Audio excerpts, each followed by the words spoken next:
Hi friends. ఈరోజు మీ ముందుకి చాలా రోజుల తర్వాత ఒక మంచి రెసిపీతో మీ ముందుకొచ్చానండి. అదేనండి ఉసిరికాయ పచ్చడి. సీజన్ అయిపోతుంది గదా! అందరూ పెట్టుకునే ఉంటారు. నేను మాత్రం లేట్ అయిపోయింది. దీనికి కావాల్సిన పదార్థాలు: మెంతులు ఒక స్పూను లైట్‌గా వేయించి పక్కన పెట్టుకోవాలి. దాంట్లోనే 2 స్పూన్లు ఆవాలు దోరగా వేయించుకొని పక్కన పెట్టుకోవాలండి. వీటిని చల్లార్చి పక్కన పెట్టుకొని మిక్సీ పట్టుకోవాలండి. తర్వాత వచ్చేసి చూసారు కదా, ఇప్పుడు పచ్చళ్ళలోకి పులుపు కోసం చిన్న నిమ్మకాయ సైజ్ అంతా చింతపండుని తీసుకొని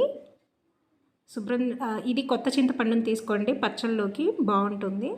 ఈలోపు నీళ్లు వేడి చేసి పెట్టుకున్నానండి నేను. పచ్చళ్ళలోకి వేడి చేసి దీన్ని గుజ్జుని తీసి వేయడానికి. చూసారు కదా, ఇలా మరిగిన నీటిలో చింతపండు వేసి పక్కన పెట్టుకోవాలి.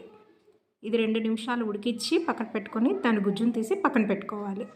ఈలోపు మనం కడిగి పెట్టుకున్న ఉసిరికాయలని పొడి క్లాత్తో తడి లేకుండా శుభ్రంగా తుడిచిపెట్టుకోవాలి.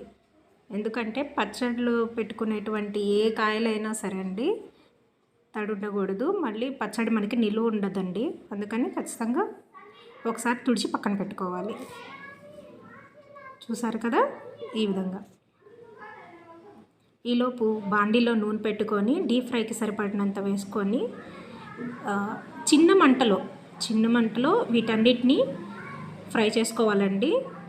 ఇవి చూసారు కదా, ఈ విధంగా బంగారు రంగు వచ్చేదాకా వేయించుకొని పక్కన పెట్టుకోవాలి. చిన్న మంట పైన వేయించుకోండి. ఇప్పుడు ఇలా చల్లార్చిన ఉసిరికాయల్లో కావాల్సిన పదార్థాలు: చింతపండు గుజ్జు, కారము, ఉప్పు, మనం మిక్సీ పెట్టుకున్నటువంటి మెంతి ఆవాల పిండండి. ఈలోపు కాగిన నూనెలో తాలింపు పెట్టేసుకుందాం ఈ పచ్చడికి.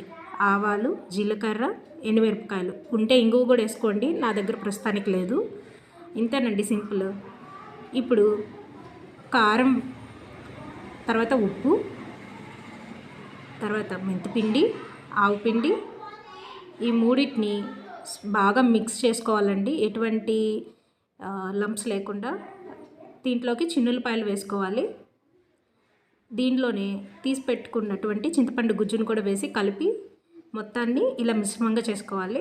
ఇప్పుడు దీంట్లోకి ముక్కలు వేసుకోవాలండి పచ్చడికి. తర్వాత తాలింపు వేసుకోవాలండి, తాలింపు నూనె. అంతేనండి. ఈ విధంగా కలిపి పెట్టుకుంటే మనకి రుచికరమైనటువంటి పచ్చడి రెడీ. దేనికండి రెడీ? జస్టే రెడీ. ఒక 3 రోజులు ఆగాల్సిందే. ఎందుకంటే ఉసిరికాయలు దాంట్లో మాగాలి కాబట్టి. ఆ 3 రోజుల తర్వాత మనకి టేస్టీ ఉసిరి పచ్చడి రెడీ.